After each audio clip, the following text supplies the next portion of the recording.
За та бүхэнд энэ өдрийн мэнд хүргэе. Хүүхдээ ойлгоё подкаст энэ удаагийн дугаар эхэлж байна. Энэ удаагийн зочноор Дэлхийн авраг, холимог толгойн тамирчин, байгалмаагийн алтан чимэг оролцож байна. Өдрийн мэнд хүргэе. За өдрийн мэнд хүргэе. Ажлын тавтай. Маш сайн байгаа.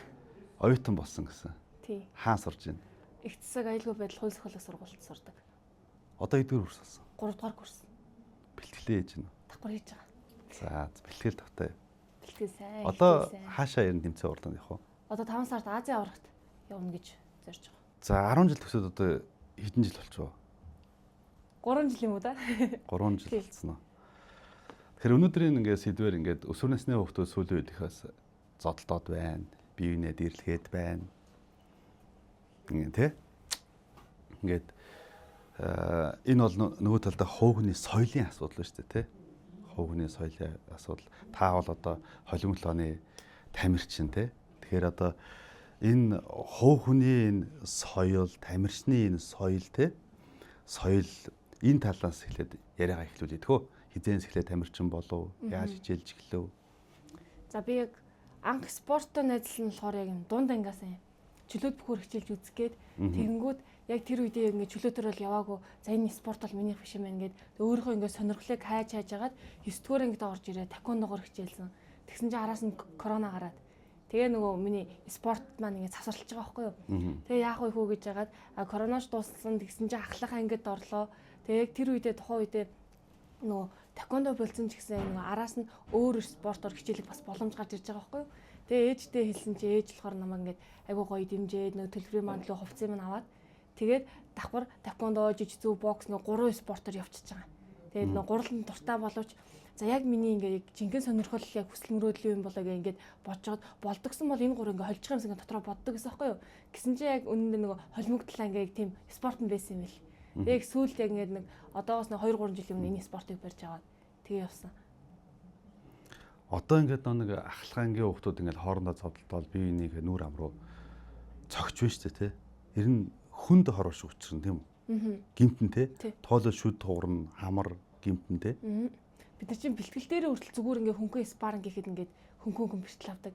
Тэр чинь ингээд ямар ч хамгаалтгүй нүцгэн гараар нэгнээ зөгж байгаа юм чи. Ер нь бол хүнд бэртэн шүү дээ. Тэгээд ёо хоошоо унах, гимтэх тэ. Мэдээж энэ гимтлээс болж ирнэ нэг эрүүл мэндтэй хүнд хор уршиг авдаг тамирч бас байдаг те. Одоо тэр холимог толгойн яг тулаан дуусахад за нэг нь мэдээж ялдаа тэмдэглэдэг байх. Нөгөөх нь эмгэрүү явж байгаа би олон дүр зургийг харж ирсэн те. Тэр гудамжинд ч гэсэн тийм асуудал маш их гардаг тийм үү. Тэр өсвөр насны хүүхдүүд үүнийг бас мэдэхгүйгээр энэ юун дээр дэвжэн дээр бол хууль журмын дагуу мэдээж одоо гар хөлийн үсэг зураад ингээд хууль журмын дагуу ингээд явдаг бах тийм. Харин гудамжинд олон нийтэд одоо хүний биед халдах ч одоо гимт хэрэг бас наац одоо юу шүү дээ зөрчил шүү дээ тий гимт хэрэг. Тэгэхээр үүнийг бас залуучуудаас мэдэхгүй байна л да. Нөгөө талдаа энэ юу спорт ер нь бага насны бас мөрөөдөл байсан уу? Багтаа бол ер нь бол аав ээж хоёр ярихт бол ингээл миний өх олимпийн авраг болно гэж ярьж байгаа юм зэ. Гэтэ тэр л намайг барилтна гэж боддог гэсэн. Тэгээд би бас жудоогоор ч гэсэн өөрийгөө явна гэж бас боддог гэсэн тухайн үедээ. Гэтэ яг спортын маань төрөл өөр ч гэсэн одоо ч гэсэн зорилгодоо ингээ багийнхаа мөрөөдөлтөө багаар хүрэх гээд ингээ замдаа явж байгаа. Тамирчин хүн бас айгүй тийм ёс суртахуунтай байх хэрэгтэй тий. Одоо ер нь энгийн хүнийг бодоход ер нь хэд дахин илүү бэлтгэл хийж одоо төсвөр хатуужил одоо хатуужлын бэлтгэл хийж байгаа шүү дээ тий. Тэгэхээр нэлээд ёсцоотой байхыг шаардна тийм үү? Яг зааланд орж ирээл багш хамт олноос ахуулаад нөгөө спорт ингээ яг зүгээр ингээд бидний ээж аав ч юм уу эсвэл нэг сургуулийн багш нараас заримдаа нөгөө ингээд заадаггүй зүйлийг зөвхөн тэр хүүхд спортоор дамжуулаад сураад идэг. Хэрхэн хүндлэхүү, хэрхэн бусдыг хайрлах уу гэдэг юм уу тий. Өөрөө өөртөө тэмцэлцэж сурна. Тэгээ ингээд нөгөө хүн өөрөө өөрийгөө ингээд нэг ямар юм жижиг юм бэ би чи ийм өчүүхэн амьд юм бэ штэ гэдэг ийм мэдрэмжийг авах тусмаа бусдыг илүү ойлгоод хайрлаа явд юм шиг байна. Тэгэхгүй ингээд би ч ястай амар мундаг хиндл гарч ирүүл хэвээр надтай үзэх хүн байна уу гэх нэг юм хүмүүс байдаг штэ тий. Тийм хүмүүс нь өөрсдөө мэддгүү. Гэтэл яг спортын талбарт ороод тэгэхээр өрсөлдөөн дунд дөрмийн дагуу орж ирээд нөгөө хүн чи өөрийнхөө чадварыг ойлгоно, дотоод хүнээ мэдэж авч эхэлдэг. Нөгөө талдаа ингээд нэг хүнийг хүндлэн гэдэг бас төсвөр хатуужилтай байна гэдэг бол хүнд бас байх хэрэгтэй аюул сайхан мөн чанар. Тэгэхээр үүнийг одоо энэ хаанаас өөртөө хизээс хэлж суулгаж эхлэв. Яг нөгөө явцын дунд л яг суусан байх гэж бодож байна. Тэгээ төсвөр хатуучлалгаас яг бэлтгэлийн туршуртал байгаа л та. Жишээлбэл ингээд тэмцээн төгсөн гээл хууртаа авах ч юм уу ямар нэгэн байдлаар бид нэр бэлтгэлээ хийж явах үед цаг дуусаагүй, шүгэл дуураагүй багш команд өгөөгүй байхад те нөгөө бууж өгч болохгүй байгаа шүү дээ. Хэрвээ бууж өгчвөл яг тэмцээн дээр ч гэсэн яг бууж өгчих гээд байгаа байхгүй юу? Бэлтгэл ямар байна? Тэмцээн дээр ч гэсэн яг тийм үйлдэл гарах гээд байгаа.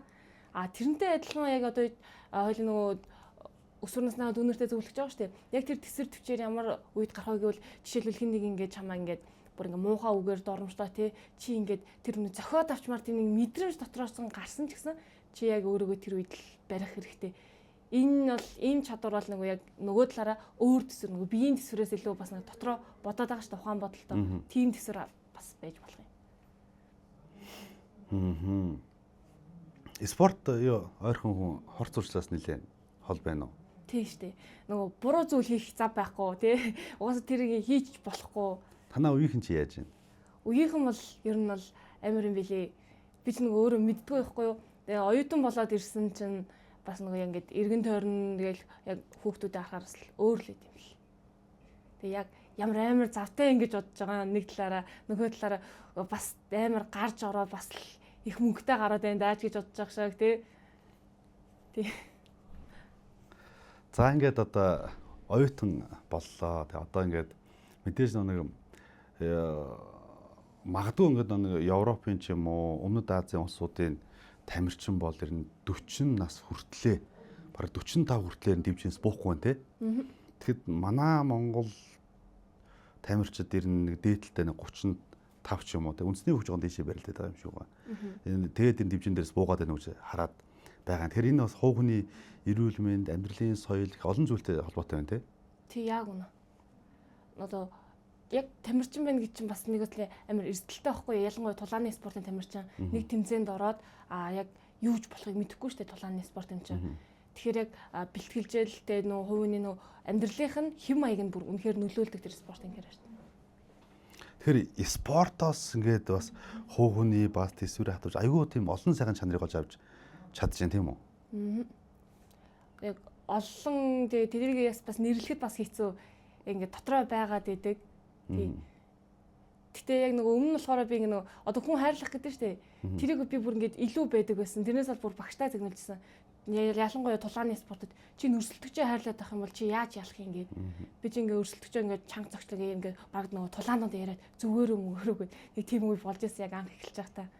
Тийм. Тэгтэл тэр бол нөгөө рингийн дотроо бол ингээд тэр өрсөлдөгчөө бол ингээд яг хайрлахгүй дүрмийнхэн дагуу үзэж байгаа. Хэрэв би тэр үнийг зодохгүй бол би зодуулна гэж байгаа.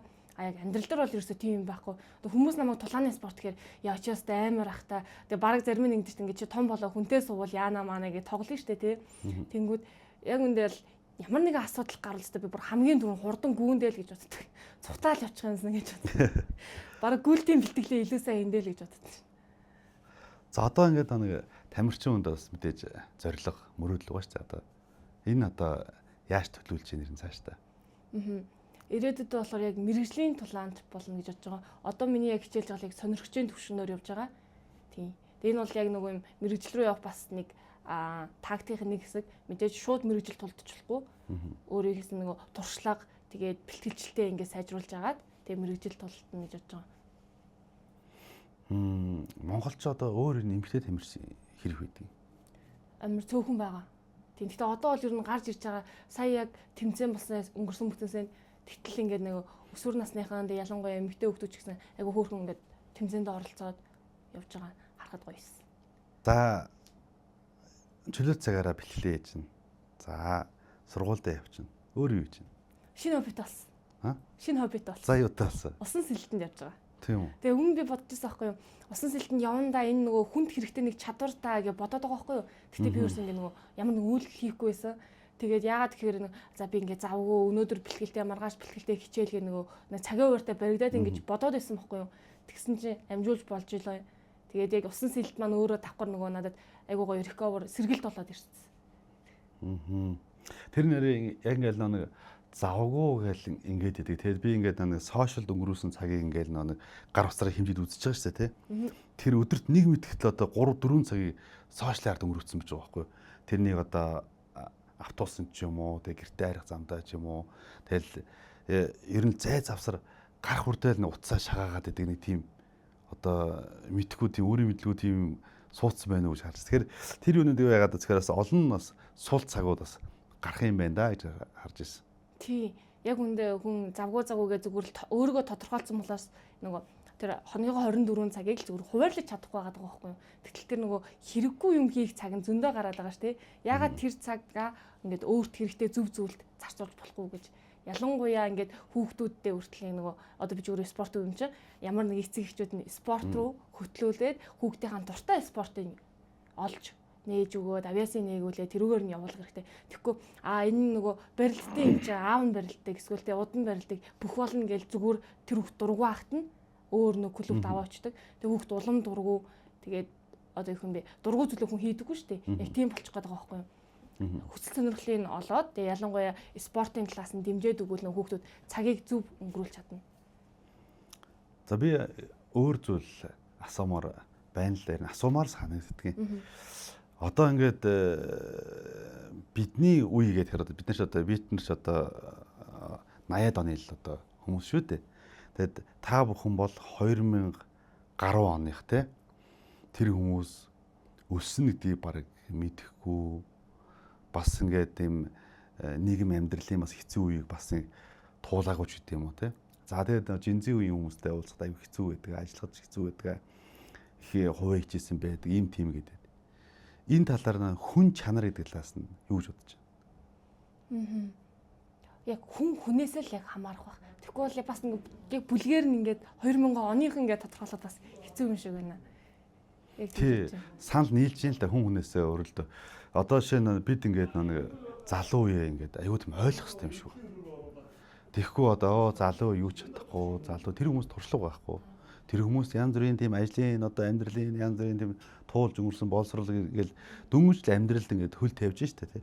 Биднэрээсэн 20 настай байж явах үед одоо ингээд ах нар айгүй гоё зааж өгдөг, тусалдаг хүмүүс байсан. Айгүй гоё тэр үед баярлдаг.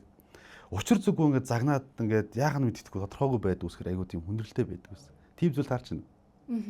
Ер нь тийм. Яг ингээд бүх юм мэддэг юм шиг ингээд заримдаа хүмүүс яг хандад шиг таны хэлэх шиг загнаад ийм юм ойлгохгүй бахтай ингээд тэгээд яагаад гэх нөгөө анхудаа амьдарч байгаа юм чи анхудаа тэр зүйлийг хийж байгаа дуршлаг байхгүй шүү дээ мэдэхгүй шүү дээ. Тий. Ингээд харж байхад хүүхдийн хүмүүжил хэцүү байна шүү. Айгүй хэцүү байна ингээд тий. Гэмт хэрэгт холбогдож байж байгаа хүүхдийн асуудал бол хэцүү л дээ. Ингээ хувь тавилангаа шийдвүүлээл ингээл. Нөгөө талдаа ингээ мөрөөдлөө биелүүлж байгаа Монголс олон мянган залуучууд байж байгаа. Шатрын авраг болж байна. Биеийн тамир, спорт, эрдэм шинжилгээ, судалгаа тий. За ингээд эсгчгүй нэсэт хөрөмжийг одоо бий болгож шинжилгээ ухаанд одоо ингээд янз бүрийн шинэ нээлт, ололт, амжилт тий бүтээл ингээд туурвал өгөөрэй аж амьдралаа ингээд бий болгоод мөрөөдлөө биелүүлж явж байгаа. Олон сайхан залуучуудын нэг юм аа гэж одоо ойлгож баярлаж хүндэлж явдаг. Тэгэл анх ингээл нэг чиний тухайн нэг нэвтрүүлэг явуулаа шүү дээ тий. Ажил хийгээд сургуулийн төлбөр олж ирсэн. Тэмцээнийхэн зарлыг олж ирсэн гэдэг ингэж хэлсэн. Яа тэгээд яг ингээд ажил хийхээр ингээд ажил олгогч мөн цалин өгж гин үү? Гайгүй юу? Өгсөн. Тэгээд яг ажил хийхээс илүү надад ажил олох нь хэцүү байсан. Тийм үү? Бүр ажил олох нь ягаад тэгэхээр нөгөө за нэгдүгээр насын заа чин тэгээд нас хүүс мэдээж хамаатай. Тэгэнгүүтээ цалин бол яг ингээд дундажлаад олчж байгаа шүү дээ. Гэхдээ яг нөгөө ихэнх нь эрэгтэй хүмүүсийг аавна гэдэг нь надад хэцүүсэн байхгүй юу. Тэгээ би ингээд ажил олдохгүй эмэгтэй хэрэг зүгээр л нөгөө угаагч хийдэг. Би өмнө угаас хийдэг байсан л та. Гэхдээ нэг арай илүү өөр юм хийж үзьегээд тэгээ хайгаад ижсэн чинь блогны үйлдвэрт ажиллана гэдэгсэн байхгүй юу. Тэгэл залгаал ингээд эмэгтэй хөвгт авах гэдэг чинь хүрээд ирээл гэсэн. Тэгээ би дараа нь ажилдаа орчоод нөгөө эгч нартайгаа ярьжсэн чинь энэ ажлыг ч угаас нөгөө эрэгтэй хүмүүст голоод идэм юм аа. Цалингийнч гол нь ажлынч гол нь гэдэг тэгэжсэн. Хүний одоо хамгийн залуу нас бол ингээл 16-7-оос ихсүүлээл те 40-50 хүртэл ч юм уу те айгуу тийм ид ингээд гоё хийж бүтээх нас байна шүү дээ те. Тэр энэ амжилтанд хүрэхэд одоо яг нөлөөсөн хүн яг хэн бэ? Ном уншаад ингээд одоо гайхалтай болчихоо, нэг бол зураг үзчихөө, найз нөхөд зөвлөчөө, аав ээж зөвлөчөө. Өөрийн хичээл зүтгэл бол мэдээж маш их байсан байх. Миний хувьд багш нар маань нөгөө яг гэр бүлээс илүү багш нар маань намайг ингээд айгүй нөгөө спорт орж ирэхэд зөв чиглүүлж чадсан. Тэгээд надад спортын техникээс гадна яг нөгөө хувь хүнд маань ингээд нөгөө одоо би чинь 16 долоотой адилхан нэг өсвөрний сэтгэл зүйн ингээд онцлоготой байгаа шүү дээ. Тэр үед маань намайг ингээд зөв чиглүүлсэн, надад итгэл өгсөн, тэгээд намайг зоригтой болгосон хүмүүс бол миний багш нар. Тэр нь хүүхэд насаа хаана өнгөрөв? 10 жил хаана төгсөв? 10 жилдээ нийслэл ерөнхий боловсролын 9-р бүрэн дунд сургуулийг төгссөн. Тэгээд хүүхэд настай тэгэл гэртээ нэг бусад хүүхдэд адил тоглоол тэ гудамжинд өнгөрч ирсэн. Хөөш манай сургуулийн хүүхдээ шүү дээ. Ханы материалын 9-р сургууль. Одоо ингээд харамсч явдаг зүйл ингэдэг. Дөнгөж ингээд өсвөр насны охид хөвгүүд ингээд бусдын зүйлийг хулгаалаад хүн зодоо тий жижигхэн тийм уулан тийм шалтгаан бол нэг том шалтгаан биш. Миний найз охин руу харлаа, гар утас авлаа, инглээд хэлээ гэж жижигхэн зүйлс болоод ингээд би нэгэ зодож одоо ингээд гимор очруулаад ингээд эрүүгийн хууль заасан ялц юм ингээд авч байна л та. Энэ бол нөгөө талдаа нэг хүний хувийн соёлын асуудал, хүмүүжлж олон асуудал. Тэгэхээр мэдээж ингээд чиний ингээд дүүнер шиг одоо хүүхдүүд 10 жил сурж байна. Тэгэхээр мэдээж тамирчин хүний хувьд мөрөөдлөө биелүүлж яваа одоо хүний хувьд бас дүүнертэй бас зөвлөч гэж хүсэж байна. За ингээд одоо тэгвэл намайг дүүнер маань сонсож байгаа бол та нар маань эхлээд өөрийнхөө гоё нэг юм хүсэл мөрөөдлийг гоё тодорхойлоорой, зоригтой болоорой. Зоригтой хүн чинь ингээд тэр зоригтой хүрэхийн тулд ямар нэгэн саад бэрхшээл гарвал тэрийг ингээд зүгээр давхыг хичээдэг.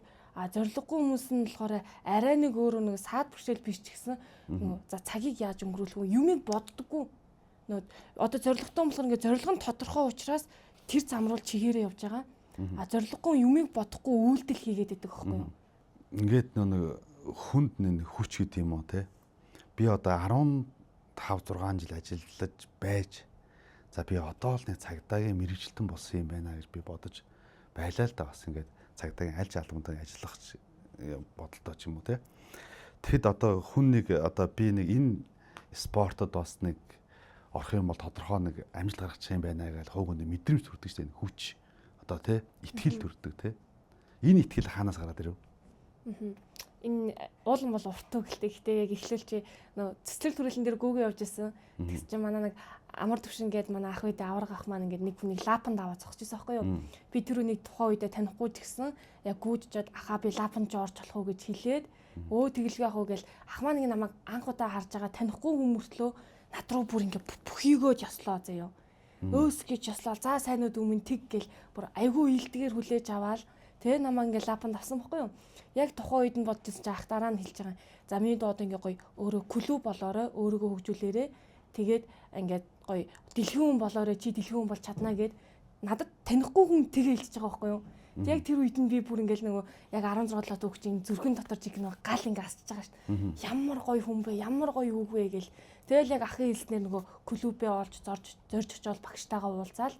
Тэгэл яг тухайн үеэс ер нь бол холимогдлаа гэдэг спорттойгоо найзлсан да. Тэгээ нөгөө зааландаа ирсэн.